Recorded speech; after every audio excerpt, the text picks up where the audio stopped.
Muchas gracias por acompañarnos hoy en Barrio Adentro en el Solar con un invitado soñado. Juan Luis nos hace a todos, yo sé, no solamente a Carlos Mario, Cristina, a mí, sino que yo sé que al público que está acá, que nos acompañes y tener tu presencia sobre todo en este lugar, para el que fuiste tan importante y que también fue un lugar importante para vos. Bienvenido.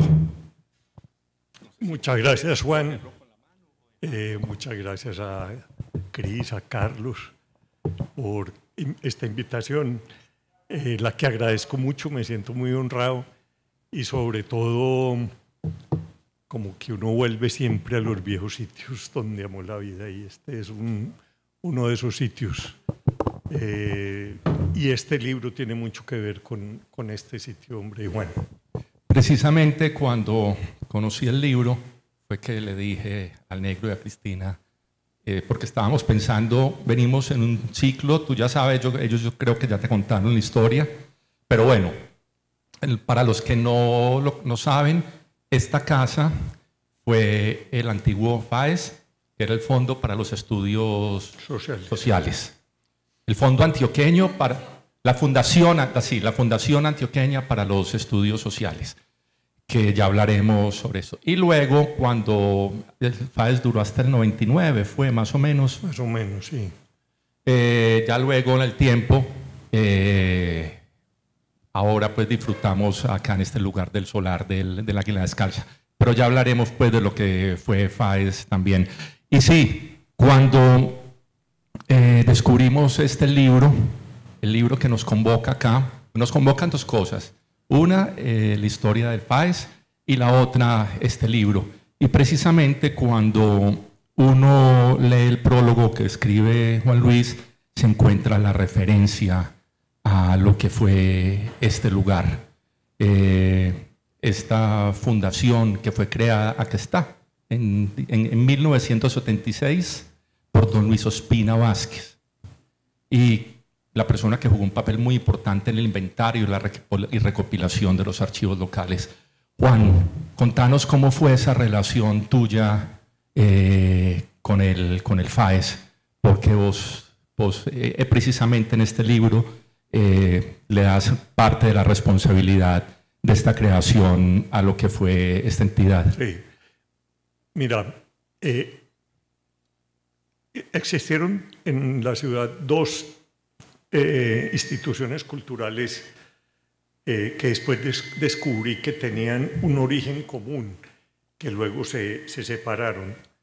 Y eso me lleva a dos personajes filántropos de esta ciudad, que eran el doctor Jorge Rodríguez Arbeláez, familiar del propietario de la casa donde está hoy el Águila Descalza, y de la familia, del linaje de los Rodríguez, a los que les dedico mucho ahí, y Luis Ospina Vázquez.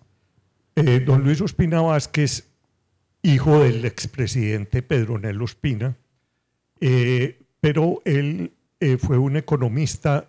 Era muy curioso, don Luis, porque era un economista graduado pues, en Londres, París, pero finquero, dueño de la finca La Loma en Venecia. El 70% de Cerruetusa era parte de la finca de La Loma de Luis Ospina, cafetero.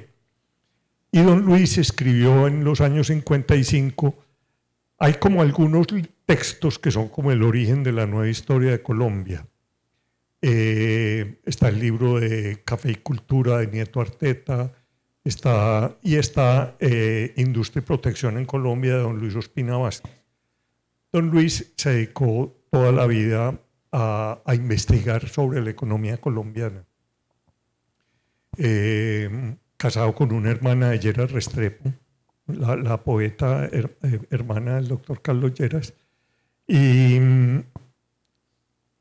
al final de su vida con el doctor Jorge Rodríguez y otros personajes importantes de Medellín, empezaron a pensar en la creación de una institución de altos estudios. En Colombia en esa época ni se pensaba en tener doctorados en las universidades. Pero estos dos personajes pensaban que la ciudad debía convertirse en un epicentro de los estudios sociales en Colombia.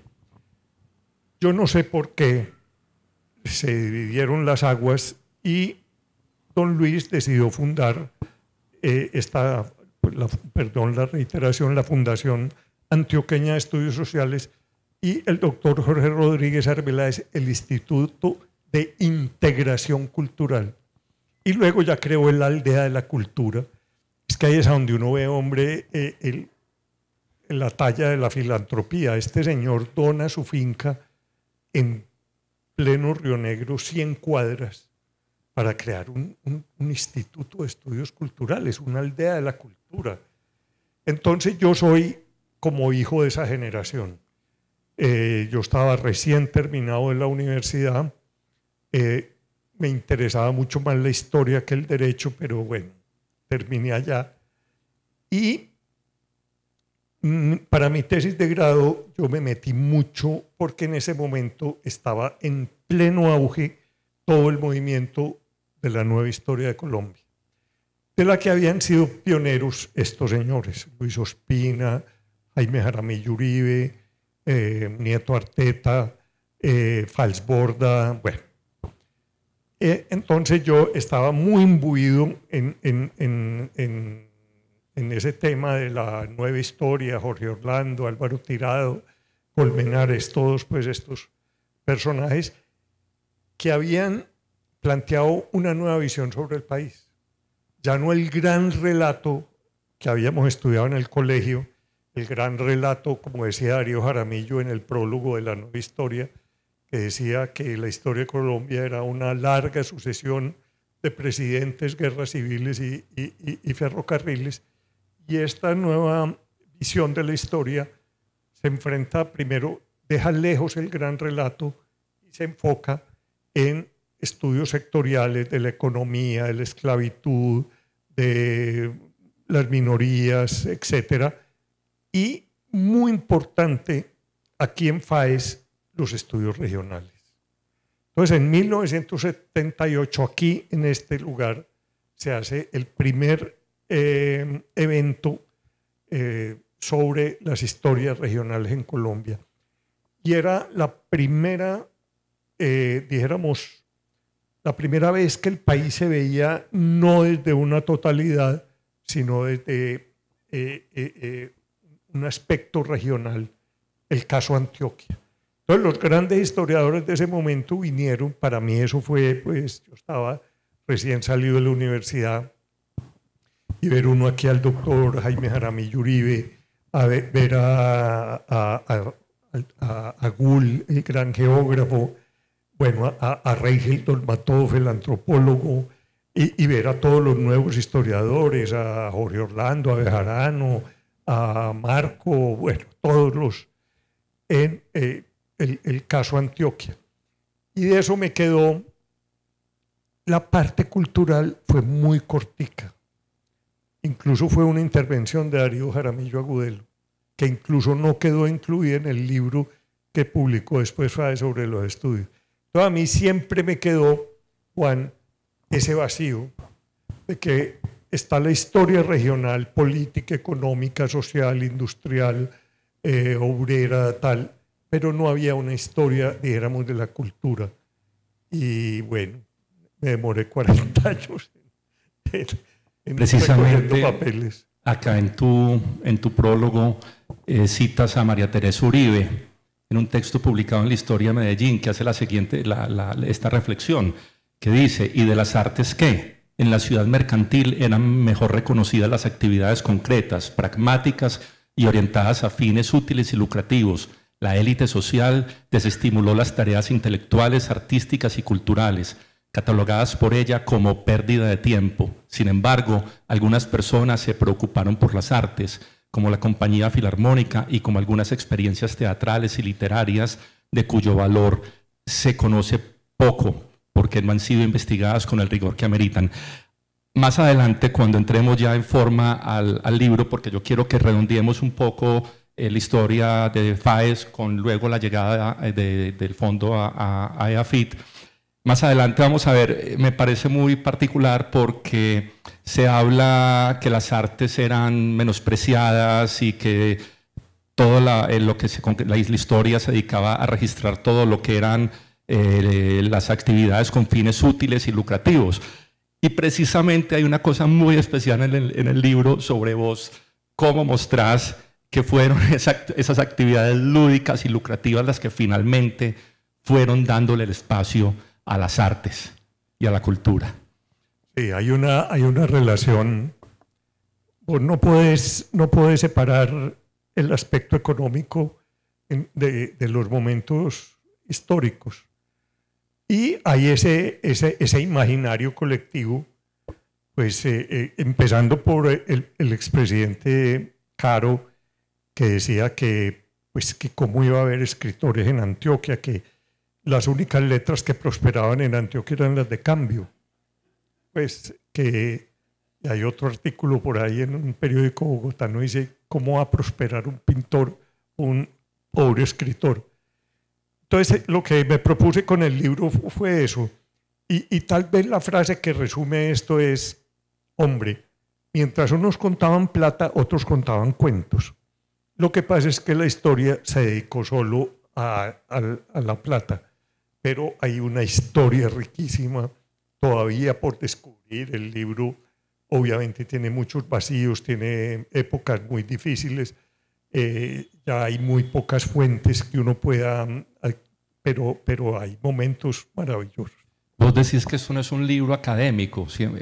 Pero bueno, el libro está narrado en un tono de conversación maravilloso que lo va llevando a uno a través de la historia, no solamente de los temas culturales, sino también de una cantidad de situaciones sociales, económicas, industriales en el país que van dejando precisamente que la cultura se vaya transformando. Pero hay mucha referencia, hay mucha cita, hay mucha investigación. No es un libro para una tesis, como vos lo decías, pero hay muchísima investigación. Mira, yo creo que todos los que nos hemos enfrentado a escribir lo más difícil es encontrar el tono. Y entonces, bueno, yo venía de la universidad, venía pues de ese mundo académico rígido. Entre otras cosas, yo siento, hombre, que esa rigidez académica ha empobrecido la narrativa. A veces leer una tesis de grado con unos temas interesantísimos, pero es impotable ya desde el punto de vista por ese encasillamiento tan estricto de la academia. Y yo cuando empecé a leer, a escribir, llevaba como 2 meses y yo no me sentía ahí. Yo decía, yo no estoy escribiendo para mí, yo estoy escribiendo es como para lo que se llama los pares, para que no me lo rechacen, para que... Y destruí todo eso y dije, voy a buscar mi propia voz, y esa es eso sí, con mucho rigor, tratando de que cada dato esté respaldado por una evidencia en un documento. Sí. Entonces, ese es, pero sí traté de volver más crónica que libro académico. Sí, y eso es lo que hace el libro irresistible. Por ejemplo, yo al principio, cuando lo empecé a leer, yo no entendía por qué habías empezado precisamente por el tema de la historia minera, y uno ahí lo va entendiendo. Pero bueno, antes de que nos vamos para allá, vos le dedicás el libro, al principio dice, para Martelena Bravo, con quien inicié esta conversación hace ya tantos años. ¿Cómo se inicia esa conversación y cómo ha sido el proceso de creación de este libro desde hace tantos años? A mí se me apareció la Virgen en 1979. Yo era abogado y me había casado, y pues yo tenía una oficina con un amigo, Jaime Arrula, que pues llegó a ser magistrado, presidente de la Corte Suprema. Entonces teníamos una oficina recién salido pero yo no sabía si yo era hippie, intelectual, abogado. Jaime era abogado desde chiquito Perdóname, yo te interrumpo, ya que decís que eras hippie. Hay una foto que circula por ahí de Ancón en que mucha gente jura que el personaje que sale... pero si sabes de qué foto estoy hablando. Sí. Pero eso fue... Y yo le insistí a Carolo ese, no yo. Y Carolo decía, claro que vos, y no querés darte... No, yo estuve en Ancón, pero de sano, pues estábamos... Eso dice mi mamá y papá también. Sí, no. Estuvieron de sanos. No. Los del barrio sí estuvieron allá, pues, porque... Y sobre todo unos que... Porque unos iban, pues, a Ancón, otros iban... Porque como había el mito de que iba a haber viejas en bola y eso... pero eso era un pantanero, porque eso había llovido. No, yo estuve en la carretera nomás, ese no soy yo, y Carolo nunca me creyó. Bueno, yo les cuento, para los que no saben la historia, hay una foto de un personaje en Ancón, un monito, que en realidad se parece mucho a vos. Y siempre ha existido, eso es como uno de esos mitos de esta ciudad que se hablan en secreto para allá. Decían, esa foto es Juan Luis. No, pues ahí circulan otras, una que estoy en Providencia, me fui detrás de Gonzalo Arango. Ese sí soy yo, pues así con una balaca y una cosa. Llegué y se había venido. ¿Cómo te parece? Con Angelita. Claro, y entonces acaba de salir ese libro de Providencia y ese pues para mí era... Bueno, discúlpame por interrumpirte. Entonces íbamos en eso que no sabías si era hippie o qué eras. Y entonces, ¿sabes en qué trabajaba? Trabajaba en una asociación de camioneros, de defensa de camioneros. Y entonces mi oficio era perseguir piratas terrestres por el territorio nacional. Entonces eso se robaban los camiones por ahí en Cereté o por Río Sucio y tal, Juan Luis salga y tal. Y entonces mi labor era coger detectives, porque el problema de ese delito era que la policía no podía pasar de un departamento a otro. Entonces yo cargaba un jeep con tiras y me iba para poderles pagar viáticos y todo a perseguir, a buscar camiones por toda la geografía colombiana. Pero en eso un amigo mío, Alejandro González, lo nombraron director de Vanguardia Liberal y me dijo, voy a dejar la piloto, ¿querés? Y yo de una. A mi papá le dio durísimo. Pero tuve la fortuna de llegar a que me nombraran a la piloto y mi vida cambió a 180 grados. ¿En qué año fue eso, Juan? 79. En el 79. 79. Y ahí me encuentro entonces, curiosamente en esas vacaciones del 79 en Capurganá, estaban Michelle Herbelín y Martelena. Me dijo, usted es el nuevo de la piloto, yo soy la de extensión cultural de la Nacional, vamos a hacer muchas cosas. Y ahí empezó esa amistad que lleva pues toda esta vida. Y con Martelena, pues mientras estuvimos en la piloto, luego cuando ella estuvo en extensión cultural del departamento, bueno, entonces toda la vida hemos estado inquietos por estos temas. Bueno, precisamente ya entremos al libro. Bueno, después, porque yo creo que ya es hora, nos quedaría faltando luego, si nos da el tiempo, después de que se cierra el FAES, ver cómo se logra hacer ese esfuerzo de llevar los archivos a África. Contémoslo de una vez. Pero eso es muy rápido, sí. Mira, FAES lo funda don Luis, él deja un fondo, obviamente mantener una fundación es costoso. Cuando muere don Luis en el 77, su sobrino Santiago Espina se hace pues cargo financieramente y tal, y era su tío pues querido, y Alfonso, luego Alfonso pues se va de secretario general de la presidencia de Belisario, se retira a los 2 años para aspirar al Congreso, y en eso lo secuestra Pablo y lo matan a Alfonso. Una cosa muy triste porque lo tenían por Puerto Triunfo y parece que lo pasaban de un campamento a otro, y la avanzada que iba, se resbaló, se le fue un tiro. Los que llevaban a Alfonso creyeron que los habían emboscado y mataron a Alfonso. Entonces, desde eso FAES empieza en un declive muy grande, porque es que sostener una fundación como esta costaba, y se fue declinando. Y un día me llevaron, yo ya estaba en Neafit, y me llevaron de una librería de viejo, me llevaron 2 libros con el sello de FAES y me dicen, se están robando a FAES, mire, ya lo están vendiendo. Y yo dije, no, esto no puede ser, esto es un tesoro de esta sociedad.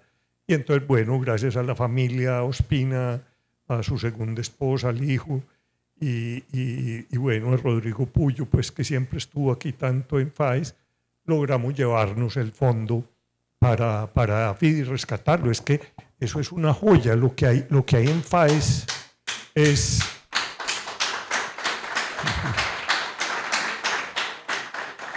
Mire, solo les voy a contar una de las cositas que hay en FAES. Resulta que a don Mariano Ospina Rodríguez, cuando perdió la guerra con Mosquera, él huyó, pero en Fusagasugá lo agarraron y Mosquera lo iba a fusilar. Y gracias al nuncio apostólico y al secretario, al legado de la embajada americana, lograron, le dijeron, hombre, no, o sea, ahora sí que va a quedar usted como un dictador de una república bananera, tal. Y lo convencieron y le perdonó la vida a Mariano Ospina Rodríguez y lo mandó a las bóvedas de Cartagena. Entonces doña Enriqueta Vázquez, su tercera mujer, que era una... se fue detrás de él, dijo, me lo van a envenenar allá. Entonces, todas las mañanas se fue a vivir a Boca Chica. Todas las mañanas le llevaba el desayuno, el almuerzo y la comida a don Mariano, preso en las bóvedas de Boca Chica. Pero en el pocillo, el asa del pocillo era coca. Y en el almuerzo y la comida y el desayuno iban un cura jesuita italiano, les había enseñado una clave. Y en esos papelitos que se metían en el asa se cambiaban el plan de fuga. Hasta que se fugó. Y ese plan de fuga es parte de lo de FAES. No hemos podido ni siquiera la inteligencia del ejército. Bueno, es el que decía que la música militar es a la música lo que la inteligencia militar a la inteligencia. Pero no se ha podido descifrar. Y don Mariano se logró volar primero a Jamaica y luego a Guatemala. Estuvieron 15 años.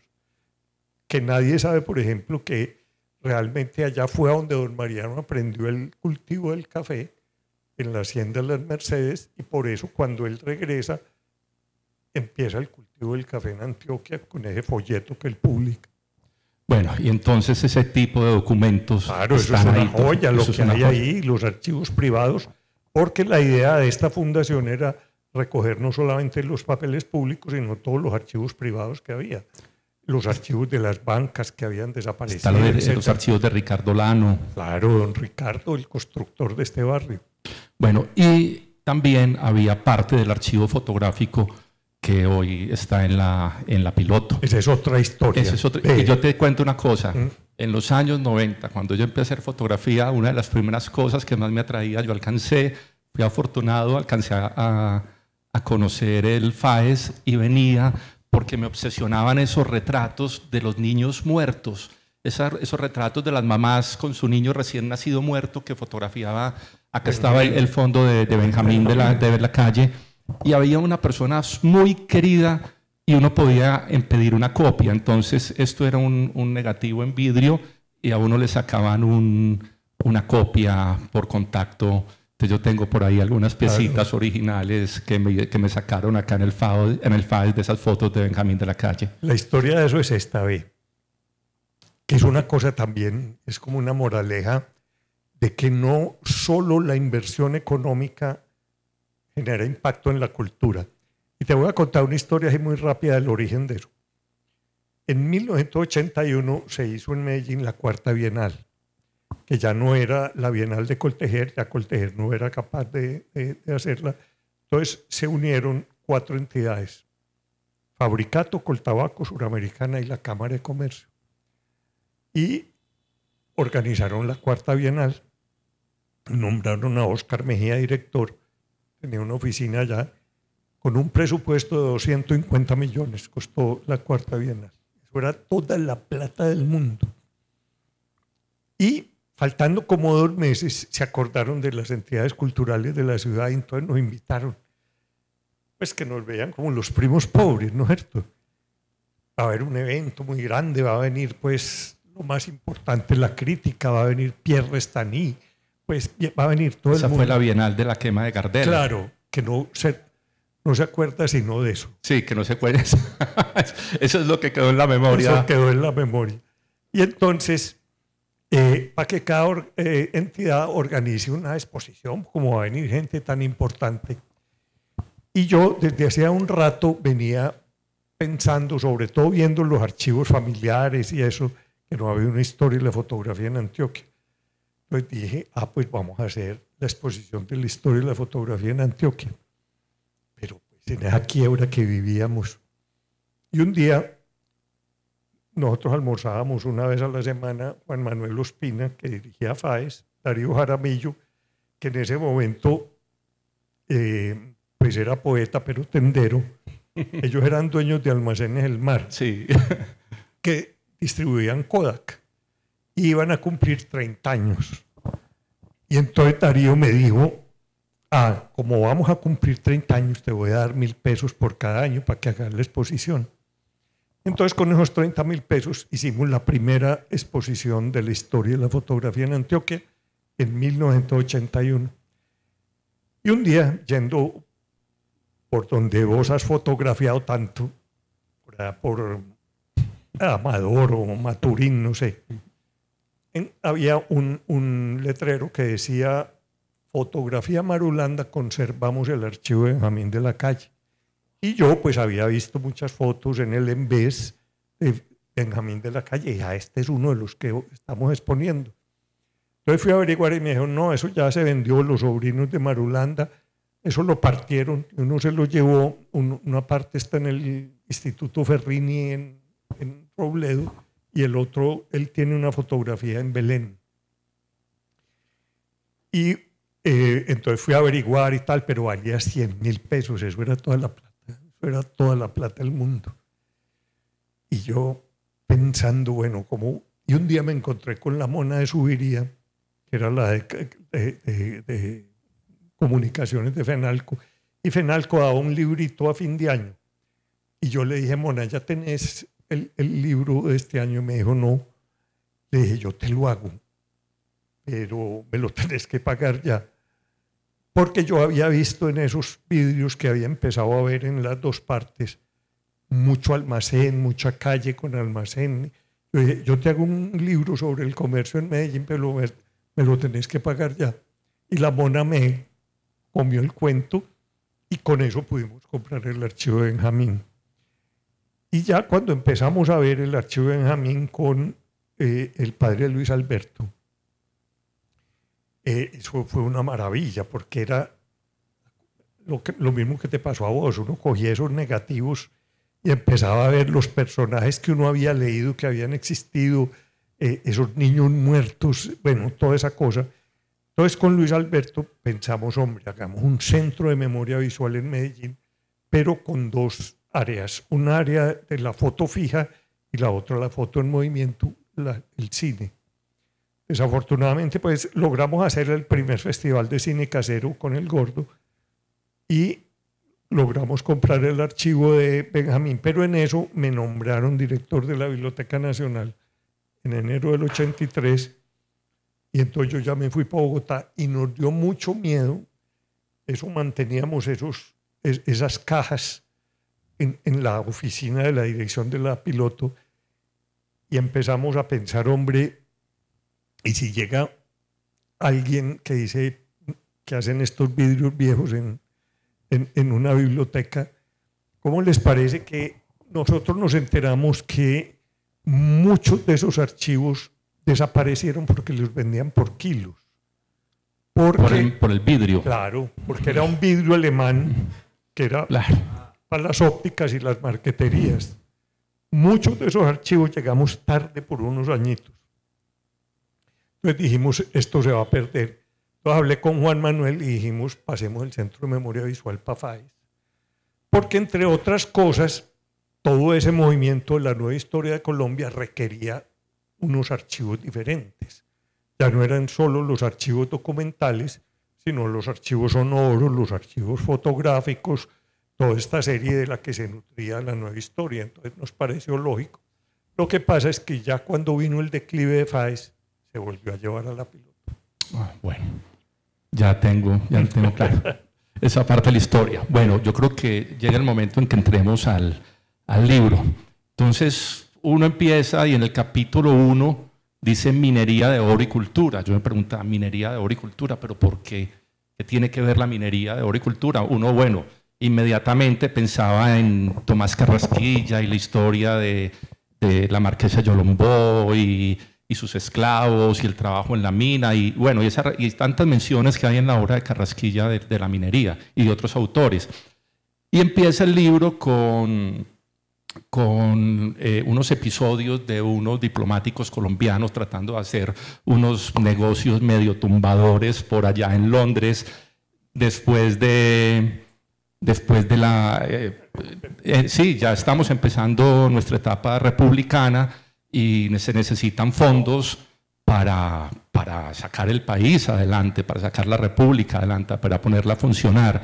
Entonces hay una serie de circunstancias y se ofrecen unas minas, unas que existían, otras que no existían. Entonces empiezan una cantidad de diplomáticos a ofrecer unas minas y unos terrenos por allá porque seguía la fiebre del oro, todavía se seguía buscando el dorado. Y ahí empieza Juan Luis precisamente esa narración de cómo tal vez en esa época, a partir de 1820, que coincide también con un gran flujo pues, de extranjeros que empiezan a llegar a Colombia, muchos de ellos interesados en esa nueva búsqueda del dorado, y ahí es donde vos empezás a tejer nuestra historia cultural. Y la historia de Antioquia, yo creo que lo que nos diferencia del país, etcétera, es pues varias cosas, pero es el oro realmente. El primero oro, pues, es que es algo, dijéramos, de nuestra idiosincrasia.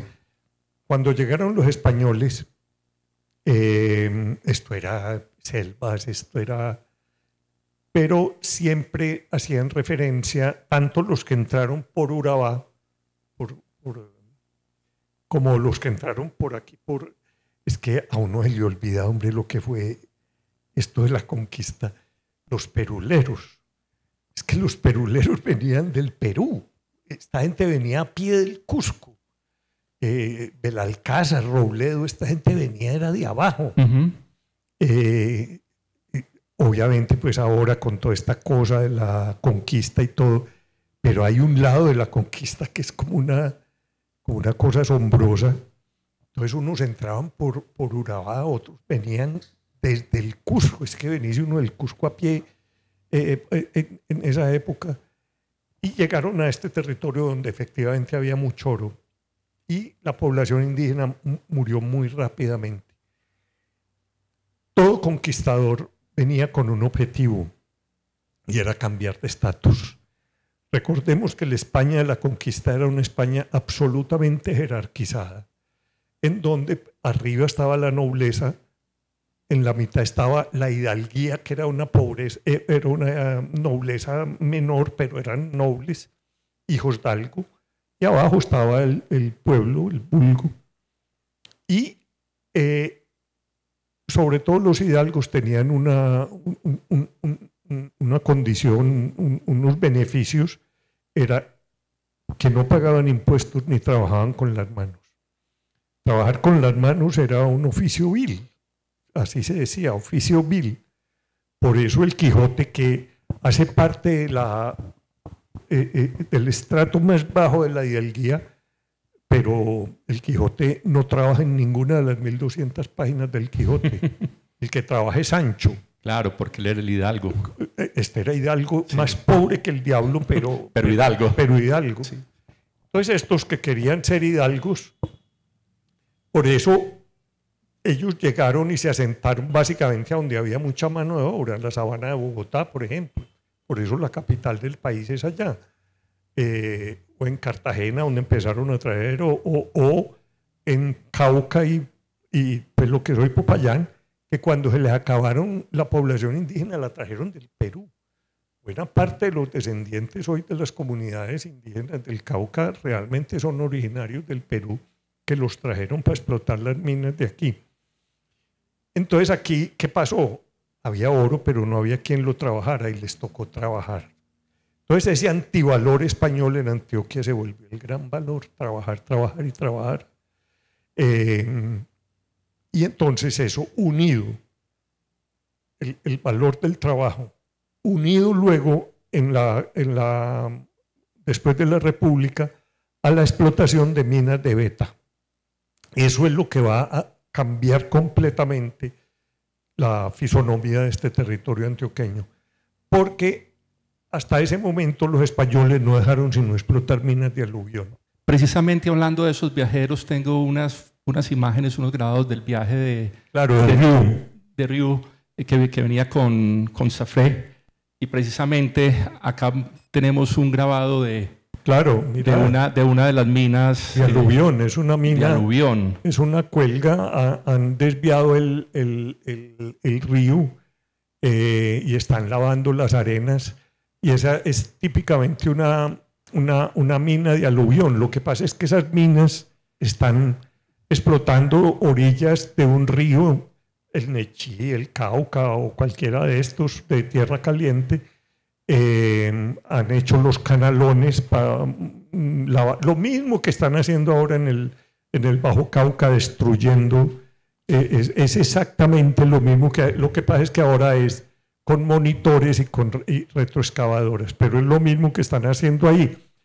¿Qué pasa? Que esos mineros no podían explotar esas minas sino en verano, porque luego venían las avalanchas de los ríos y tapaban esas arenas. Y ellos sabían, hombre, si en la parte de abajo está el oro, es porque arriba ese río ha lavado las vetas, y entonces realmente hay que meternos esa a la veta. Pero no tenían tecnología. Y toda esta historia de los empréstitos y de todo esto es la llegada de los extranjeros para poder explotar esas minas de beta, porque ellos sabían que la riqueza estaba allá adentro. Allá adentro, sí. Pero para poderle meter a eso había que tener tecnología. Y eso es lo que va a cambiar la historia de Antioquia. Sí, porque primero también la otra técnica era el mazamorreo. Sí, claro. Incluso por ahí hay uno con alguna batea o algo. Por acá yo creo que tengo dentro algunas imágenes. Eso, vea, esa es una cuelga en el río Guadalupe. Eso ya en 1852. Sí, esto ya es imagen de la comisión coreográfica. Eso es Henry Price. Sí. Y ahí se ve perfectamente el dueño de la mina, aquí, sí. Ochoncho, y luego lo que se llama la cuelga. Ellos desviaban el río y la cuelga. La cuelga. Y lavaban esas orillas de los ríos, sobre todo en los recodos, a donde había depositado durante miles de años el oro que bajaba de las cordilleras de Campamento, Yarumal, etc. Y ahí están las barequeras, también de Price, en el río Guadalupe, pero ese trabajo solo se podía hacer en verano en las tierras bajas o en invierno en las tierras altas. Pero en cambio ya las minas de beta se podía explotar todo el año, sí. Pero implicaba una tecnología. Esta no necesitaba sino una batea, lo que se llamaban los almocrafes, y muy poca herramienta, pues era la misma forma que habían encontrado los españoles, que cómo explotaban los indios las minas. Entonces, esa transición, esa llegada de esos extranjeros y la incorporación de la tecnología. ¿Qué tecnología se necesitaba? Primero, conocimientos de ingeniería de matemática, para poderse meter a la beta. El uso de la pólvora pero sobre todo la construcción de los molinos. La primera maquinaria que se construye en Colombia son los molinos de Pisón movidos por el agua que permiten triturar el material que ha salido de la mina y de ahí pulverizarlo y lavar y sacar el oro. Eso es lo que va a cambiar completamente. Primero va a generar unos excedentes económicos y luego va a generar una capacidad técnica de resolver problemas técnicos. Entonces, eso va a tener dos aristas. Uno, va a generar la industrialización sin esa capacidad mental que luego la va a reafirmar la Escuela de Artes y Oficios, de resolver problemas técnicos, de hacer máquinas, de arreglar máquinas, etcétera, es lo que va a permitir. Es que recordemos que los primeros telares que llegaron a Antioquia, terminada la Guerra de los 1000 días en 1902, todavía no estaba abierto el túnel de la Quiebra. Entonces llegaban de Santiago al Limón, tenían que pasar esos 27 kilómetros de la Quiebra en carro de bestia, y esos telares llegaron destruidos. Pero estos personajes que habían aprendido durante generaciones a resolver problemas técnicos, a hacer maquinaria, a ponerla a funcionar, en un año la tenían funcionando. Bueno, pero hay otra cosa también. Primero trajeron muchos mineros de Alemania, de Inglaterra, y que dicen, pues en algunos de los relatos acá... Se les morían. Se les morían. Dicen que unos se morían incluso en Cartagena mismo, es que por el consumo de frutas y aguardiente.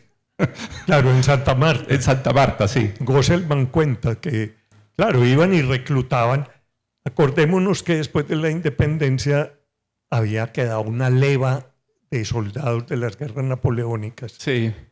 Por ejemplo, la Legión Británica, que nos enseñaron en el colegio, pues todo ese romanticismo que vine, nada, eran mercenarios varados, porque o Codazzi era uno de los varados por las guerras napoleónicas, y luego vinieron a América. Entonces, todos esos personajes, pues había una mano de obra útil, y entonces les mostraban pues pajaritos de oro y venían aquí a semejante clima a meterse en un socavón. No. En cambio, estos que eran mineros criollos, y es otra de las diferencias en Antioquia, se volvieron unos excelentes mineros empíricos. Y mira, por ejemplo, la industrialización empieza en la sabana de Bogotá a fines del siglo XIX con la ferrería de Pacho y la ferrería de Subachoque. Ahí sí tuvieron que traer obreros alemanes porque no había obreros capacitados para manipular ni para resolver esos problemas técnicos. En cambio, estos mismos empresarios mineros se quedaban aterrados de la habilidad de los antioqueños. Entonces, lo que te decía, hubo una desviación, unos capacitados técnicamente a la industria, pero los otros hacia la cultura. Todo esto empezó porque yo empecé a ver que todos los personajes importantes del siglo XIX en la cultura en Antioquia eran del norte de Antioquia. Entonces, por eso empecé a seguir familias. Y por eso parte de la cultura o la historia de la cultura en Antioquia es la historia de unos clanes familiares. Y si vos coges Antioquia en el 19, entonces, primera generación son esos, dijéramos, carpinteros, fundidores, que empezaron a capacitar estos técnicos. La segunda generación es el tránsito del carpintero en ebanista. Mi tío Javier Arango Ferrer tenía una definición de cultura muy linda que decía: cultura es embellecer lo cotidiano. Y entonces ya a esa segunda generación ya no le pedían canalones o formaletas para reforzar la veta, etcétera, sino que ya le pedían, hombre, un copetico para el escaparate, para la tal. Y es ese tránsito al ebanista. Y la tercera generación van a ser artistas. Van a ser Marco Tobón Mejía, va a ser Francisco Antonio Cano, y todos van a venir del norte minero. Fidel Cano, Porfirio Barba Jacob, Epifanio Mejía, Tomás Carrasquilla, Ricardo Rendón, todo ese grupo que cierra ese ciclo Pedronel Gómez en el 99 en Anorí. Pero bueno, y hay un grupo precisamente, esos hijos de esos mineros de primera generación empiezan a tener la posibilidad ya de viajar a Europa. Claro, que es el segundo ciclo. Ese es el segundo ciclo, sí. A ver, este primer ciclo se cierra, dijéramos, hacia los años 50. Y es muy, muy interesante esto, Juan. Realmente, toda esa gesta de la minería se va a cantar 100 años después. Y yo lo que he tratado de hacer es una lectura de 2 columnas de Pedronel Gómez y Tomás Carrasquilla. Entonces, toda esa gesta minera la van a plasmar 100 años después Pedronel Gómez, sobre todo con los murales del Palacio Municipal de la historia de la minería, y Tomás Carrasquilla en Hace Tiempos. Las tres novelas de Hace Tiempo son esa historia de la minería. Entonces uno por eso puede hacer una lectura de 2 columnas de Pedro, o mejor dicho, uno puede ilustrar Hace Tiempos con los... bueno, pero se cierra y lo que tú dices, entonces, primero empiezan a agotarse las minas del norte, sobre todo las de Anorí. Anorí fue el epicentro, es que Anorí fue la primera carretera en Antioquia, fue entre 2 bocas, es decir, en la desembocadura del Neché en el Cauca hasta Anorí, que son 80 kilómetros. Y esa fue la primera carretera que hicieron los ingleses para poder llevar la maquinaria hasta Anorí. Pero empiezan a caer y empieza a aparecer, y es como el cambio de la historia de Antioquia. Hay dos cosas importantísimas en ese momento. Una, que se empiezan a desplazar del norte, Santa Rosa, Yarumal, Anorí, Carolina, etcétera, porque empiezan a aparecer las minas de Titiribí, el Zancudo, la Vieja y etcétera. Entonces todos estos mineros, cuando se empiezan a agotar, se vienen para suroeste, pero se vienen a vivir a Medellín, porque ya es un clima bueno. Medellín ya era la capitalidad, y era bueno para, como se decía antes tan hermoso, para levantar familia. Es bueno para levantar familia. Entonces se vienen a vivir a Medellín y empieza entonces el apogeo de suroeste, que es muy bonito ver Amagati, Titiribí, Concordia, Salgar, Bolívar. O la otra colonización que había empezado antes, que era una colonización individual, que era lo que llamaban la concesión Echeverri, el Cauca de los ricos, que era Caramanta, Valparaíso, Jericó, Tarso, Pueblo Rico, etc. Entonces empieza esa otra historia de Antioquia. Pero en Medellín, estos ricos, como vos decís, ya han mandado a sus hijos a estudiar a Europa y regresan a Medellín. Es lo que se llama, pues, en la literatura, el origen del proyecto civilizatorio, en donde estos ya llegan creyéndose parisienses, y con toda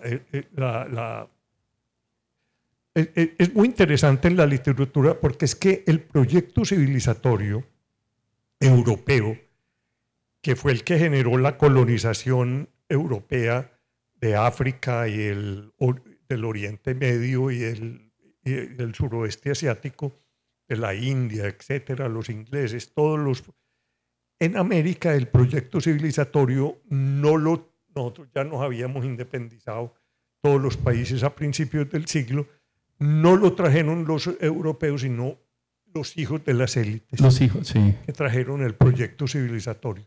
Y eso es palpable en Medellín. Esos primeros hijos de los ricos que llegan, don Vicente Restrepo, que había estudiado en Passy, en París, el Tuerto Echeverri, que había estudiado química en Londres, Juan Lalinde, que había estudiado arquitectura en Londres, el doctor Manuel Uribe Ángel, que había estudiado medicina afuera, etcétera. Estos son los que traen el proyecto civilizatorio a Medellín. Y empieza ya esa segunda etapa, dijéramos, de la historia de Antioquia, que tiene ya una tensión muy interesante, porque estamos en esa tensión entre lo local y lo universal, porque empieza también, eso coincide con la caída del gobierno conservador de Mariano Ospina Rodríguez, la llegada de Mosquera, la implantación del sistema federal en Antioquia, y Antioquia, luego de la Convención de Río Negro de 1863, queda como una isla rodeada de 8 estados liberales. Entonces, era el único estado conservador. Era el único estado conservador. Y entonces empiezan a generarse, dijéramos, todo un proceso identitario que se va a reflejar perfectamente en las artes entre el 60 y el 90 y en la cultura, porque se necesita un proceso identitario. Entonces, por un lado estaba el proyecto civilizatorio, con la creación, por ejemplo, de la primera escuela de artes y oficios, todas estas lecturas. Una cosa, hombre, que he tratado de, si la vida me da tiempo, hacer la investigación de cómo entra la literatura europea a través de los folletines en los periódicos. Recordemos que la gran literatura europea se hace en folletines, en los periódicos. Desde Dickens hasta Víctor Hugo, Balzac, todos escribían, era por entregas, todos, Dumas, todos. Que Dumas era una fábrica, trabajaba 3 novelas al tiempo, trabajaba 15 horas al día en 3 periódicos distintos, manteniendo la atención, porque era la forma ya de mantener una clientela cautiva en el periódico. Y así empieza a llegar la literatura. Tengo una gran inquietud también ahí, si en Antioquia, como en otros lugares de América, hubo un analfabetismo ilustrado. Es decir, como ocurrió en Cuba, en donde los que enrollaban el tabaco en las tabacaleras, alguien leía toda la literatura francesa en voz alta para entretenerlos. Entonces había una cultura popular ilustrada, pero analfabeta. Estoy tratando de ver si en Antioquia ocurría lo mismo, porque es muy curioso cómo asimilamos toda esa cultura, pero los índices de alfabetismo eran muy bajitos. Precisamente en el capítulo 2, que se llama De la colonia a la república, tú te preguntas cómo era que llegaban esos libros acá, claro, a Colombia, cómo era el comercio, claro, cuál era, sobre todo en la época en que no hubo comercio, se rompió el comercio con España, que traías cuentas una historia de un viajero de esos que llega a una casa en Medellín, lo reciben unos desconocidos. Busingó. Eso. Busingó llega y bueno, Busingó era un personaje, era un franchute, pero él fue de los que venían varios tipos de viajeros. Había unos que asimilaban y veían todo como el universo en el primer día de la creación, maravillados. Sí. Y había otros que venían como el doctor Riu y estos que decían, uy, qué horror esto.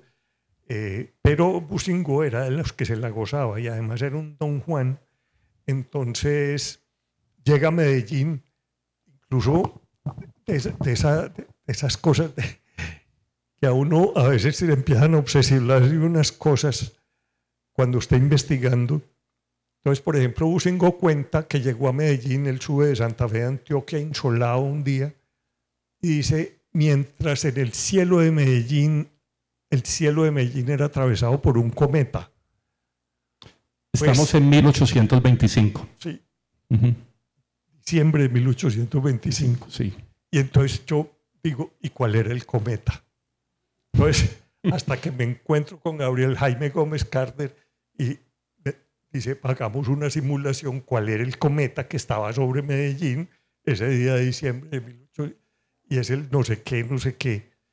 Pero bueno, Bousingot llega y al frente de él hay unas muchachas muy bonitas, ahí en Junín, a donde él está alojado, y entonces la diversión esa noche, que es como el inicio, dijéramos, de que era la actividad cultural en estas, es que acordémonos que en la independencia Medellín tenía 7.000 habitantes, es que esto era una cosita de nada. Entonces, ese despertar cultural, y entonces, ¿qué era la práctica cultural? Era una música de cuerdas, pero la entretención de la élite era leer teatro. Entonces, entre la visita se repartían, tomaban chocolate, fumaban como unas lavanderas muecas y leían, y entonces a cada uno le daban un personaje. Ajá. Y entonces leían a Moratín, a Bousingot le tocó el papel de un sargento en El Sí de las Niñas. Entonces, la primera actividad, dijéramos, cotidiana, cultural, era la lectura del teatro, sobre todo de ese teatro ilustrado español de fines del siglo XVIII y principios del siglo XIX. La pregunta es, ¿cómo llegaba eso? Sí. ¿Cómo llegaban esos libros? ¿Por qué conducto? ¿Por qué? Había como un tráfico, eso era un contrabando, sobre todo pues porque tengamos en cuenta que es principios del siglo XVIII, claro, y no hay comercio con España. Claro, es que acordate que España desaparece en 1808. Después de la derrota en Trafalgar, no hay comercio con España porque la flota española queda destruida en Trafalgar. Entonces, como tenía que ser contrabando, tenía que ser por las dos áreas del contrabando que entraban a Antioquia. Uno que era por el atrato. En el siglo XVIII decir atrato en Medellín o en Antioquia era decir contrabando. Por eso se suprimió el comercio, porque los de Santa Fe de Antioquia contrabandeaban con Jamaica por el atrato y los ayudaban los indios cunas, que eran aliados de los ingleses, y por eso los españoles tuvieron que hacer un fuerte en una de esas curvas que es Vigía del Fuerte, para evitar el contrabando. Y por eso los de Santa Fe de Antioquia fundaron a Urrao, para poder bajar de Urrao al atrato. En cambio, los de Río Negro contrabandeaban con Mompox, que bajaba el contrabando desde La Guajira por el Magdalena hasta Mompox, y de Mompox entraba aquí. Ese no entraba por Jamaica, sino por Aruba, Curazao y Bonaire, que entraba por La Guajira. Bueno, volvamos al proyecto civilizatorio, porque es que ahí hay unas historias maravillosas de unos personajes, además, que empiezan a poblar esta ciudad. En el libro tú hablas también de entonces que uno empieza a ver, uno de los primeros fotógrafos que empieza a hacer acá los daguerrotipos y las tarjetas de visita es Pastor Restrepo, que venía de familia de químicos. Era también, es que en el libro uno va viendo como eso, como el que era químico termina luego llegando a la fotografía, como el carpintero se va convirtiendo en ebanista, los pintores. Hay una alusión muy bonita, que esa sí te lo vi en otra parte, de cómo va evolucionando también la pintura. Y tú mencionas, no sé si es en el libro o en algo, de un pintor que ofrecía sus retratos por el precio según si se parecía o no. Palomino. ¿Cuál? Palomino tenía una tarifa, los Palomino, porque fueron varios, pues eran de Río Sucio, pero fue todo un clan. Lo que pasa es que firmaban todos Palomino. Pero en el estudio dice don Enrique Chavarría que a la entrada estaban las tarifas. Y dice, concierto parecido, 5 pesos. Con aire de familia, 10 pesos. Igualito, 15 pesos. Bueno, hay unas historias maravillosas. También algo por alguien que decía, bueno, entonces llega Pastor Restrepo, empieza a hacer esos retratos de esos personajes con una solemnidad. Pero hay una historia muy bonita que no me acuerdo de quién es, a quién haces tú la referencia, que escribió todos vestidos a la moda de París de hace 30 años. Claro, eran los civilizados, sí, los civilizatorios, entonces queríamos ser parisienses. En Brasil hay una expresión muy precisa que se llaman los exquisitos. Por eso en el portugués de Brasil, cuando uno le dice a la señora que la comida estaba exquisita, es el insulto más grande, porque tiene una connotación. Los exquisitos eran estos hijos de los varones del café que empezaron a llegar a Sao Paulo y eso vestidos de parisienses. En Colombia el exquisito, el arquetipo es José Asunción Silva, o José Presunción Silva, como le decía Carrasquilla. Pues era un parisien perdido en Bogotá. Entonces, todo ese momento es interesantísimo, cómo, y gracias a Pastor Restrepo podemos ver cómo va cambiando, empieza a cambiar la moda, empieza a cambiar la culinaria. Hay un texto, para mí es de lo mejor de la literatura colombiana, que son las 3 tazas de Vergara y Vergara, que muestra la evolución en Santa Fe de Bogotá del chocolate santafereño al café, al té que trae la Legión Británica y luego al café, que les parecía tinta china. Pero pues había que... había que tomarse el café como si estuviera disfrutando el mejor chocolate. Y entonces Vergara y Vergara cuenta cómo todo el mundo obligado a escupir esa cosa tan maluca. Bueno, pero es el cambio de la ciudad. Medellín es el proyecto civilizatorio en Medellín, porque es la transición de la plaza en parque, por ejemplo. Uh-huh. La plaza española es una plaza en piedra decorada solo con la fuente a donde se trae. Como era en la época de la Plaza Mayor antes del Parque de Berrío. La única que queda es la de Villa de Leyva, pero así eran las plazas y por eso en la plaza era donde se hacían el mercado, las actividades públicas, las procesiones, las corridas de toros. Es muy interesante cuando el proyecto civilizatorio saca de la plaza esas actividades, conserva el nombre, la plaza de mercado, la plaza de toros, y se transforma y empieza una cosa que va a ser muy interesante, y en este barrio sí que más, que va a ser la arborización urbana.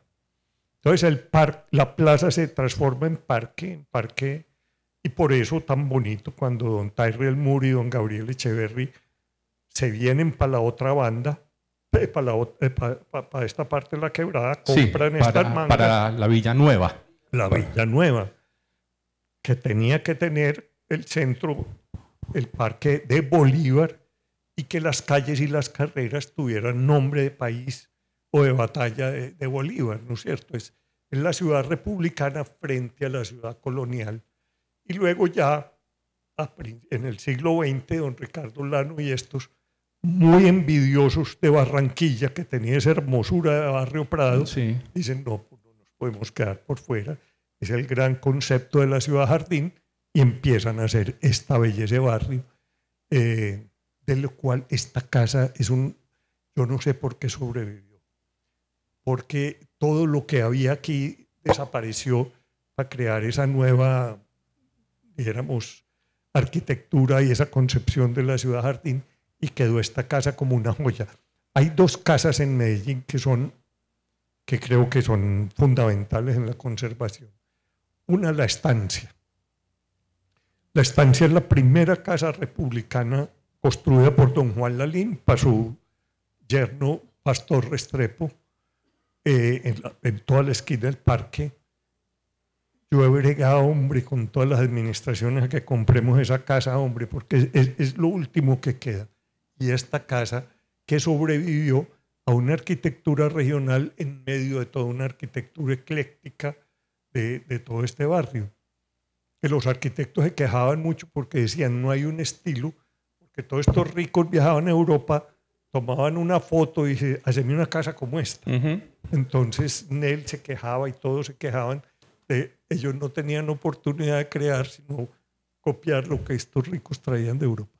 Juan Luis, tal vez uno de esos personajes que podría en ese momento de esa transición, y además un personaje que en su fortuna nace del oro, que es don Coriolano Amador, podríamos decir que tal vez él podría recibir ese término de exquisito perfectamente. Sí, doble exquisito. Pero él es que era un personaje, el burro de oro. Era cartagenero, y gracias a su matrimonio adquirió la gran mayoría de la mina El Zancudo. A mí me gusta mucho hacer el paralelo entre Coriolano y Pepe Sierra, porque Pepe eran los dos grandes ricos, pero Pepe Sierra era el hombre que la fortuna venía de la tierra. Y él lo que hacía era comprar fincas al que se quebraba, bueno, con 1000 maromas, y prestamista del Estado. Cambio Coriolano era un dandy, fue 9 veces a Europa, 9 veces. Tenía casa en París, pero quería ser noble español. Le llevó de regalo una sopera de 9 libras de oro al rey Alfonso XII, buscando que le diera un título nobiliario español. Entonces era francés, pero como buen cartagenero quería ser noble, quería ser... Entonces, y a mí me parece, y es ese momento también, Juancho, que estamos al punto de la modernidad. Lo que hace Coriolano es ir trayendo los elementos del modernismo. Trae, por ejemplo, el primer gramófono. Claro, sí. Que lo inauguran el día en donde el Club Blelan hace el bazar para recoger plata para mandarle a Cano en Europa. Entonces él monta el fonógrafo y dicen las crónicas que todo el mundo aterrado y que Carlos R. Restrepo se asomaba por debajo. A veces que había unos enanos cantando ahí abajo. Y luego, que es, ese momento es muy dramático de 1899. Nosotros ya estamos muy modernizados. Ya hay alumbrado eléctrico de 1896. Ya se ha montado la planta Pelton. Todavía el barrio se sigue llamando la toma de agua para la Pelton. El decreto del gobernador es de una belleza. Dice, habrá luz, se llamaba de arco voltaico. Habrá servicio de luz de arco voltaico todos los días de 7 a 10 de la noche, excepto, lógicamente, las noches de plenilunio, la que la antecede y la que la precede. Es decir, teniendo luz gratis que vamos a gastar, pues teníamos ferrocarril o ferrocarriles, porque tenemos siempre que hablar de los ferrocarriles en plural, porque era el ferrocarril de Antioquia, el de Amagá, el ferrocarril troncal de Occidente, etc. Bueno, y Carlos Coriolano en su último viaje trae un carro. Es que la historia es maravillosa, pues, del carro del... Imagínate, se trae un carro y su sueño era entrar manejando a Medellín. Esto es octubre de 1899. Traen el carro, viene con un mecánico. Me imagino que tienen que hacer todo el recorrido por el Magdalena. Claro, y lo desempacan, vienen cajas, y allí en Yarumito, que era la última posada, lo arma el mecánico francés, pues que trae el chofer, como llamaban, y los garrafones de gasolina, pues porque... Claro. Hombre, y lo arman y no les funciona. Eso es una desilusión para Carlos Coriolano, porque tiene que llegar arrastrado de caballos. Y eso es pues... Pero, además lo dramático es que miren cómo coinciden las fechas. Otro de los, dijéramos, avances de la civilización que había llegado era el cine. Había llegado una compañía de esas francesas enviadas por los Lumière que proyectaban películas cortos, que eran unas películas hermosas porque hasta ese momento la cámara no paneaba. Sí, entonces ponían una cámara fija, había una corrida de toros, entonces el toro pasaba, el tal, pero era... Y entonces una de las películas que proyectan se llama Un carnaval en Niza. Entonces todos estos ricos y todo esto van a donde el gobernador y le dice, oiga, déjenos hacer un carnaval. Porque además los carnavales, Claro. tú siempre te has lamentado Siempre, en nostalgia de carnaval. la nostalgia del carnaval, un texto que escribió Juan Luis para Universo Centro habla sobre eso. Ahora hablamos de eso. Yo creo que nosotros cambiamos completamente nuestra idiosincrasia cuando se prohibió el carnaval. Sí, tú dices que ahí nos volvimos copisoleros. Copisol. Pero bueno, sigamos con el carnaval en Niza. La felicidad de estar triste. Y entonces, que los deje hacer un carnaval el Día de la Raza, el 12 de octubre. Y el 12 de octubre empieza ese carnaval chéverísimo. Carrasquilla lo narra muy bonito. Salen a caballo, se disfrazan casi todos de animales, de árabes, tal. Está eso tan bueno el 15 que dice, gobernador, otros 2 días, listo, otros 2 días. Y el 17 llega la noticia de que estalló un levantamiento en Santander. Empezó la guerra de los 1000 días. Entonces la gente que estuvo bailando, bebiendo, rumbeando durante 5 días, Disfrazada. cambian el uniforme, el disfraz por el uniforme y salen a matarse entre ellos. Eso es muy dramático, como empieza la guerra de los 1000 días en Medellín. Bueno, ahora precisamente... Entonces es eso, civilización y barbarie. Sí, eso Estábamos siempre está... Estábamos a punto de la civilización y ¡pum! Volvemos a la barbarie. Y a la esa ha peor sido barbarie. nuestra historia y no ha parado.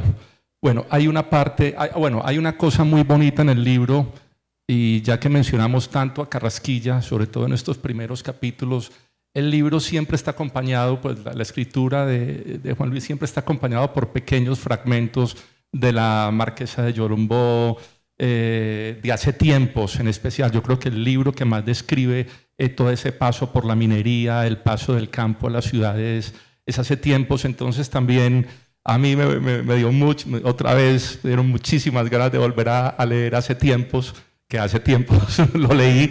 Y precisamente ahí está siempre F. Gómez, Gregorio Gutiérrez, siempre está acompañado, o incluso al principio en la parte de muchos escritores, algunos de ellos extranjeros que venían a describir las tierras en donde estaban asentadas sus minas, y en esa parte de descripción muchos libros técnicos sobre minería terminan describiendo al paisaje y la población. O sea que es muy bonito, por eso te digo que el libro, aunque tú lo digas que no, sí tiene algo de académico. Sí, además, por una cosa, Juan, es que si uno iba a escribir un libro sobre cultura tenía que basarse en las fuentes de la cultura. Y me puse a releer la literatura antioqueña, y eso es una fuente. Entonces, mira, por ejemplo, lo que te decía ahorita, la tensión entre la identidad regional y lo local y lo civilizatorio. Hay esa tensión que empieza con ¿qué? Con Gregorio Gutiérrez. Uh-huh. Incluso la memoria científica del cultivo del maíz en las tierras Gutiérrez era godo totalmente. Era súper godo. Es que él iba a ser el gobernador en vez de Berrío, pero él era un locho. Que eso a Berrío, que es el que le gusta trabajar. Pero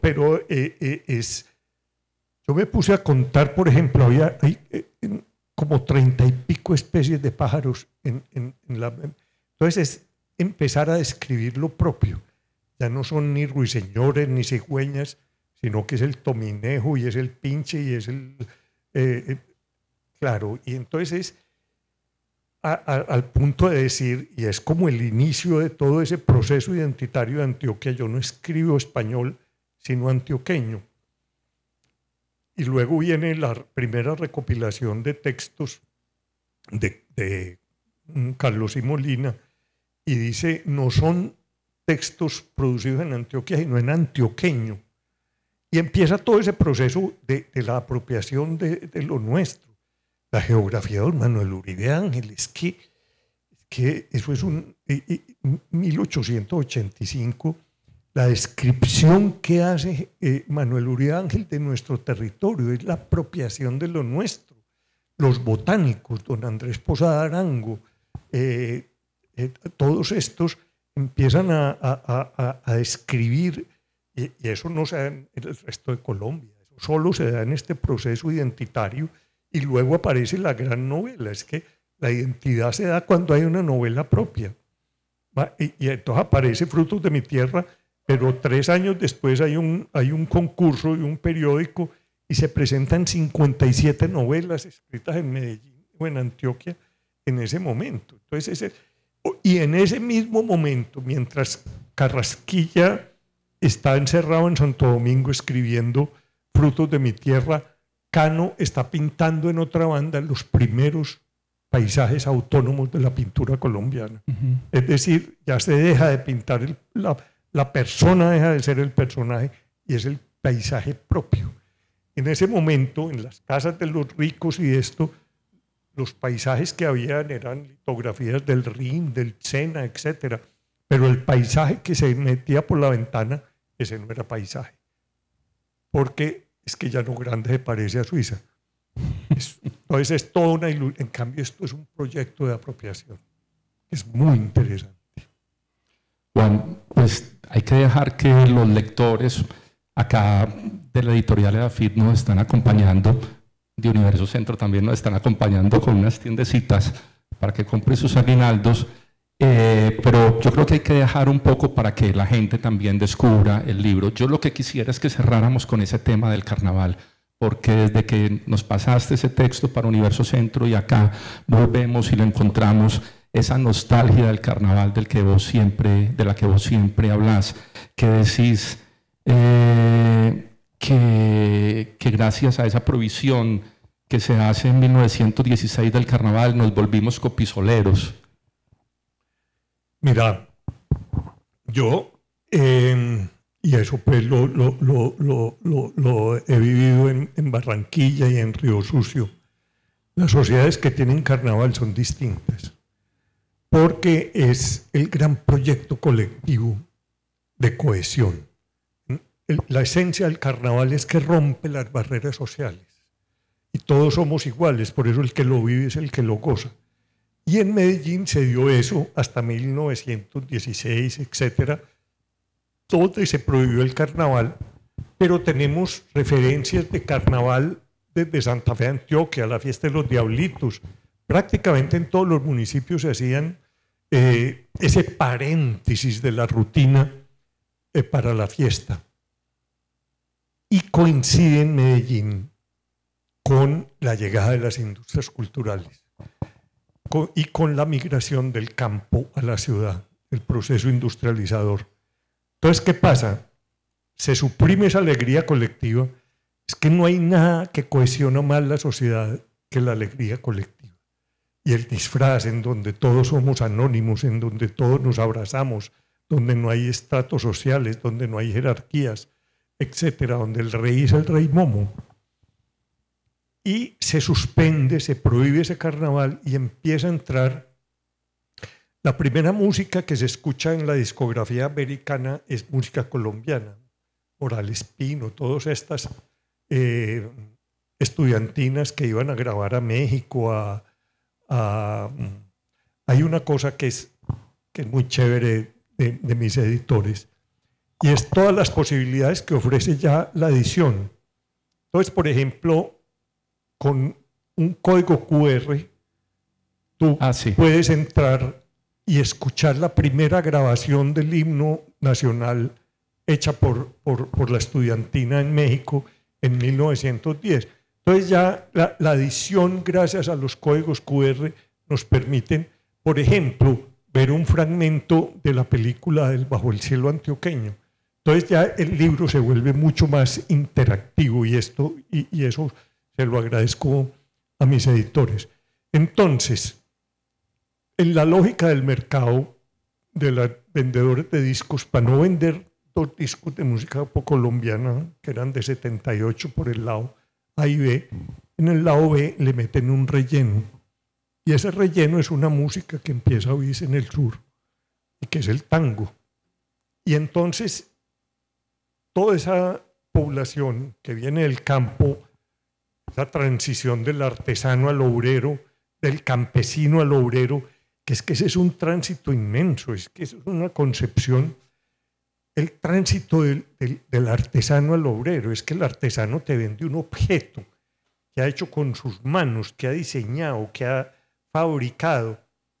En cambio, el obrero vende un tiempo de su vida, vende 8 horas, vende 10 horas. Y eso es un cambio mental. Lo mismo el campesino que viene de una jornada, que espera la cosecha, etcétera, y luego lo que viene es a vender 8 horas de su tiempo, 10 horas de su tiempo. Eso es un cambio mental. Y esa música que le cancionaba del lado A ya no le dice nada. Es la música del lado B la que empieza a identificarse, que es el tango. Y el tango empieza a ser, y luego muere Gardel en Medellín, que incluso Gardel al principio no genera un impacto tan grande. Hay unas biografías de Gardel, por ejemplo, donde muestran cómo Argentina construye el mito de Gardel para poder tapar un escándalo político en la presidencia argentina. Y luego, en esos años 40 que están por investigar en Medellín, llega, gracias al cine, empiezan a llegar los ídolos argentinos y mexicanos del cine, y luego empiezan a llegar los futbolistas del Dorado. Y llegan a Medellín, al aeropuerto, a donde se mató el Troesma. El Troesma. ¿Y a dónde está el homenaje? No, aquí no hay nada. Entonces Libertad Lamarque llega a Medellín y dice, no hay una placa en el aeropuerto. Y manda a hacer una berraca placa. Y ahí vienen todos los otros. Los futbolistas, todos los equipos de fútbol, el Racing, el no sé qué. Y empiezan a inundar. Y el mito de Gardel Pero al principio los muertos que se lloraron en Medellín no fue a Gardel, fue a Estanislao Zuleta, el papá de Estanislao. Periódico El Colombiano dice, murió el doctor Estanislao, y el cantautor argentino Carlos Gardel. Y entonces va creciendo ese mito y vamos adoptando el tango como cultura, y el tango es copisolero. Como dice Darío Ruiz, la felicidad está triste. Lo que decía Manuel cuando había un borrachito en Guayaquil que ya en la noche, en la mitad de la rasca, gritaba, esta tristeza tan buena no me la quita ni el putas. Cambiamos la alegría colectiva por esa tristeza tan buena. Y hablando de tristezas, que en este caso se volverían en alegría, es muy paradójico cómo las guerras también van ayudando a que se enriquezca nuestra cultura, y en el caso de la música, con el caso del porro, ¿no? Es una investigación que hay que hacer. El bambuco fiestero entra de onda a Salamina. El bambuco tolimense lo llevan las tropas en la guerra del 75. Y el porro es cuando Pedronel Ospina, el papá de don Luis, lo mandan los conservadores antioqueños a perseguir a Uribe, que ha decidido hacer la guerra en la costa porque le van a llegar unas armas que van a entrar por el Sinú. Entonces lo mandan a detener o a evitar que Uribe o se venga para Antioquia o suba a Barranquilla, tomase a Barranquilla. Entonces, en toda esa guerra de posiciones, porque realmente no hay grandes batallas, pero van quedando los instrumentos de banda militar regados en todos esos pueblitos del Sinú y el San Jorge. Y luego cuando ellos interpretan el bullerengue con instrumentos de banda militar, nace el porro. El porro, y por eso el porro al principio no se cantaba, porque no había voz humana capaz de apaciguar o de sobresalir por encima de la papayera. Que dicen que se llamaba papayera porque las señoras les enseñaban a los niños a tocar flauta con el popo de la hoja de la papaya, pero como era tan fibrosa, con el calor de la boca desentonaba, entonces estos músicos tocan como si fuera una papayera. Me llama mucho la atención cómo la presencia de lo cultural tiene como un momento de auge y ya después la industrialización se roba o opaca. Lo mencionaste en la literatura, en la música, pero en el teatro, por ejemplo, aquí a finales de 1800 ya se había publicado la primera edición de la historia del teatro y el toreo en un mismo tomo. ¿Te acuerdas ese libro de Eladio Gómez, de Eladio Gónima? Y como aquí ya había pues el Coliseo desde finales del siglo XIX, perdón, cómo se construyó un teatro Junín, un teatro Bolívar, que después desaparecen. Entonces, yo creo que ahí también hubo un impacto muy importante, que fue el que después se replicó en las compañías locales que se iban por los pueblos y todo eso que decías del sí de las niñas, pero a nivel popular pues también se replicaba. Es muy interesante eso también. Sí, pero estoy, por ejemplo, yo no sé si era por un sentido de culpa, pero estas élites industriales también empiezan a preocuparse. Y en eso estoy en este momento. Mira, por ejemplo, Tejicóndor tenía un museo folclórico impresionante. Coltejer y Fabricato tenían unas revistas literarias pues, que eran Lanzadera y Fabricato al Día, la Orquesta Sinfónica de Antioquia en los años 40, la revista Gloria, que ASEP fabricó, también patrocinó. El Teatro Metropolitano se hizo con unos aportes y unas platas que tenía la industria. Entonces estoy como haciendo ese seguimiento también de las élites. Pero hay un problema muy grande con ese proyecto civilizatorio, Cris. Y es la línea divisoria entre lo popular y la cultura. Porque empezamos a creer que la cultura era esta, la de las élites. Y la cultura popular sobrevive afortunadamente a pesar de. Estoy como en eso. Solo hasta 1930, pues que aparece la antropología y dice, no hay sociedades sin cultura, todos tenemos una cultura, aunque sea analfabeto. Y lo triste es que uno todavía oye a ciertos funcionarios culturales diciendo, nuestra función es llevar cultura al pueblo. Pues llevarle mercaditos a cultura es sacar la cultura del pueblo, la política cultural es sacar la cultura que existe y que está latente ahí. Bueno, pero esa es otra discusión, pero estoy en eso, Cris. Pero el tema del teatro sí me inquieta mucho. Llegó a haber momentos, mira, la llegada de las compañías mexicanas de teatro, la llegada de Virginia Fábricas a Medellín, de los pocos manuscritos que quedan de Carrasquilla, esa Virginia Fábricas. Que es otra cosa que hay, es que Carrasquilla era un perezoso, Carrasquilla no le aburría escribir. Él decía que el aguardientico de mi Dios y la cervecita de la Virgen, que él venía predestinado, que por eso lo pusieron Tomás. Entonces,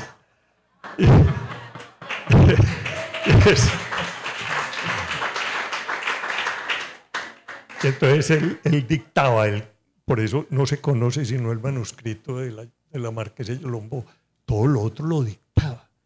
Hace tiempo lo dictó enterito a Magda Moreno, a Adelfa Arango Jaramillo, una mujer maravillosa, una institutriz, hablaba 3 idiomas y era de las que Carrasquilla a esta hora se sentaba a tomar cuerito y a dictar. Entonces al otro día empezaban. Y si una de ellas le modificaba una coma, un punto de coma, decía, no, eso no es así. Eso es. Y por eso es tan oral, por eso es una... Bueno, muchas gracias, hombre. Bueno, Juan, ¿será que aceptamos un par de preguntitas? Juan Luis, tu obra, este último libro, sitúa la muerte de Carrasquilla. Espero que el más reciente. El más reciente, no es el último, el más reciente. Hablas y te refieres mucho a Carrasquilla y en tu discurso está presente. ¿Tienes algunas ideas, algunas hipótesis de por qué Carrasquilla, siendo tan importante su literatura y cómo nos pinta realmente, por qué ha sido tan ignorado? Primero, porque fue imposible traducirlo. Entonces, traducir a Carrasquilla es imposible, que es que ese lenguaje, esa riqueza todos esos arcaísmos. Entonces, si un escritor no es validado afuera, se pierde. Carrasquilla, salvo algunos de estos escritores españoles que lo leyeron, Unamuno, que encontraron esa beta pues, del español antiguo, pero no fue posible traducirlo y por eso Carrasquilla quedó muy local, desafortunadamente, porque para mí es una catedral, porque además, porque él mismo decía, a él le ofuscaba que le dijeran costumbrista. Decía yo que yo no soy costumbrista, yo lo que estoy es describiendo conflictos humanos profundos. Es que uno lee por ejemplo, en Hace tiempos, todo este apoyo que le da el rico minero a su papá, que parece que es real, porque el papá de Carrasquilla desapareció, no se sabía dónde estaba enterrado ni nada. Y resulta que no era el apoyo a él, sino que estaba detrás de la mujer. Pues era todas esas cosas muy sutiles que se van dando, pero son grandes dramas humanos los que hay dentro de Carrasquilla. Entonces, hay una cosa que nos pasa a los antioqueños que es muy grave, y es que para no leerlos los volvemos anécdota. Entonces, para no leer a Manuel, entonces, es que yo me emborraché con Manuel y le oí decir una cosa, pero nadie lo ha leído. Entonces, lo mismo Fernando González, lo volvimos una anécdota. La profundidad de Fernando, por Dios, ese pensamiento. Entonces, con Carrasquilla pasa un poco eso, pero hay que volver siempre a leer a Carrasquilla. Juan, pues primero, muchas gracias, nos devolviste, pues por lo menos a mí me devolviste la esperanza, porque yo venía mucho de ese asunto del erial cultural de Antioquia. Pero hay un asunto que me gustaría como ver, ya diste algunas cositas, pero ¿qué asuntos profundizar?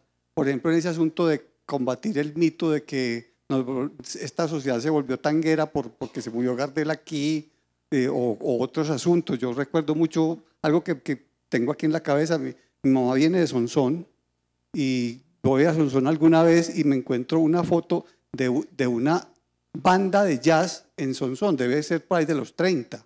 Entonces, ¿qué otras cosas crees que estás trabajando o que crees que se deben trabajar como para que podamos entender después de hasta donde tú llegas en los 40, qué sigue para lo que somos hoy? No, Luis, mira, eso está lleno, está lleno de vacíos. Como te digo, hay momentos, lo que te digo, por ejemplo, no hemos hecho la investigación sobre el folletín en los periódicos antioqueños. ¿Cómo entró toda esa literatura? ¿Quiénes fueron los traductores y las traductoras? Que ese es otro, la mujer en nuestra historia cultural es muy poca.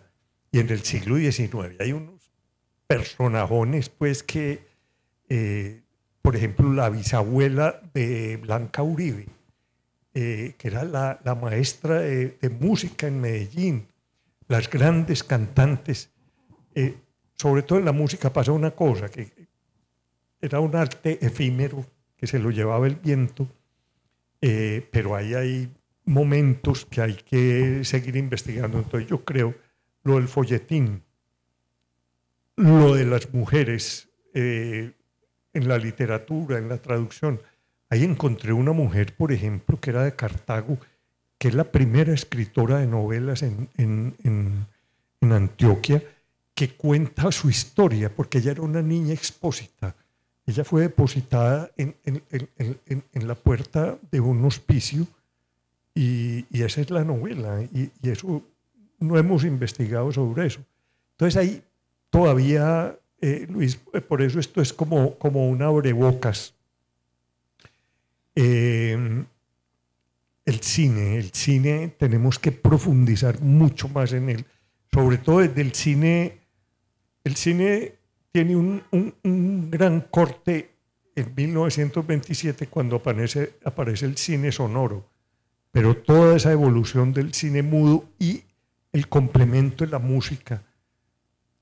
Carlos, pues coleccionista de afiches, pero qué bueno encontrar también las partituras con las que venían las películas, para que el pianista o la orquesta, todo ese momento de no solamente el jazz, por ejemplo, estos cosmopolitas, y el ejemplo es don Ricardo Lano, que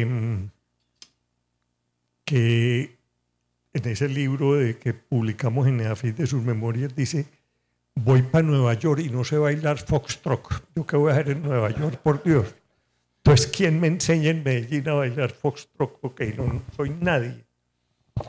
Otro aspecto que estoy ahí haciendo notas, a ver si algún día, es la relación de cultura y naturaleza. Porque ese es otro imaginario del antioqueño con el hacha en la mano, tumbando lo que se le venga por delante. Pero desde el siglo XIX empezamos a encontrar el relato contrario, el de la conservación de la naturaleza, la arborización de la ciudad. Don Gabriel Echeverri trayendo las ceibas del Cauca de la hacienda Túnez para sembrarlas en la playa. Algo que hay que investigar también, Luis, la creación de un jardín botánico y aclimatación de semillas que se hace en la Universidad de Antioquia en 1870.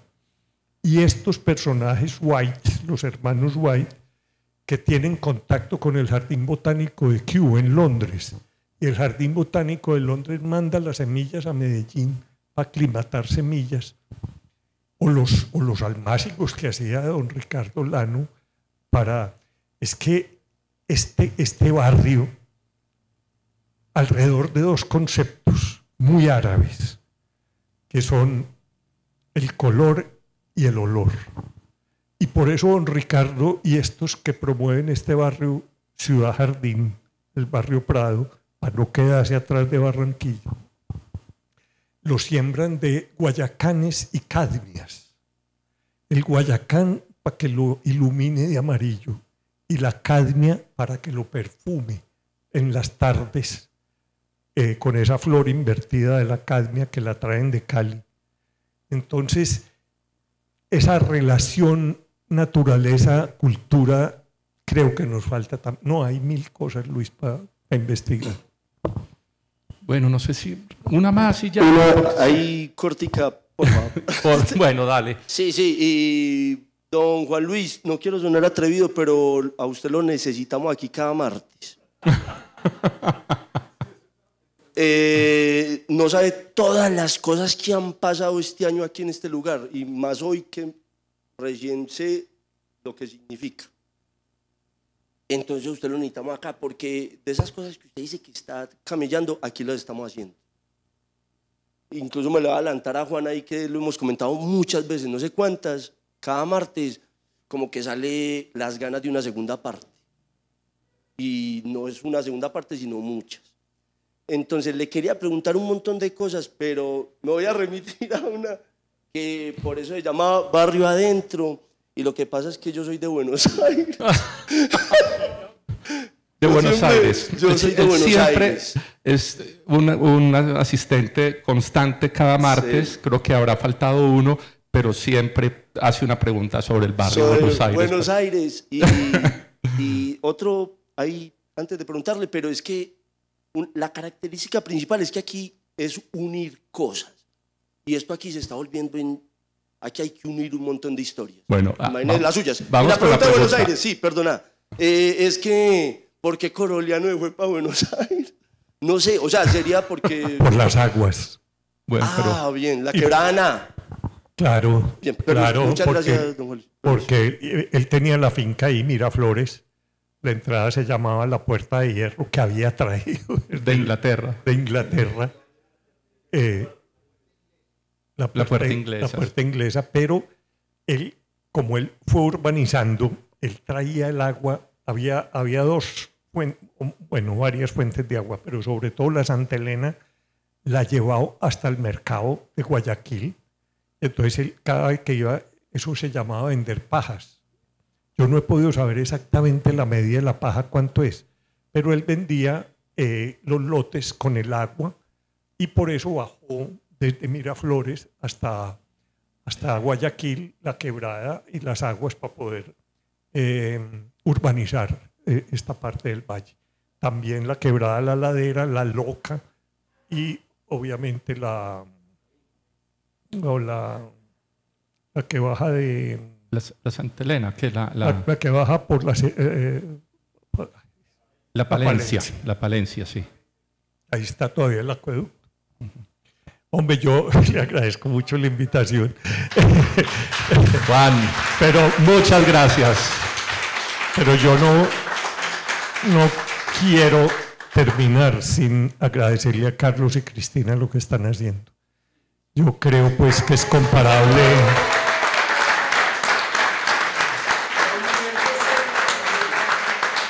El proyecto cultural que ellos tienen, el rescate de este barrio, el rescate de la memoria, fuera de toda su actividad artística, de modo que Carlos y Cris, muchas gracias. Y gracias. Juan, y a vos, muchas gracias. Para mí ha sido un placer compartir hoy este escenario con vos.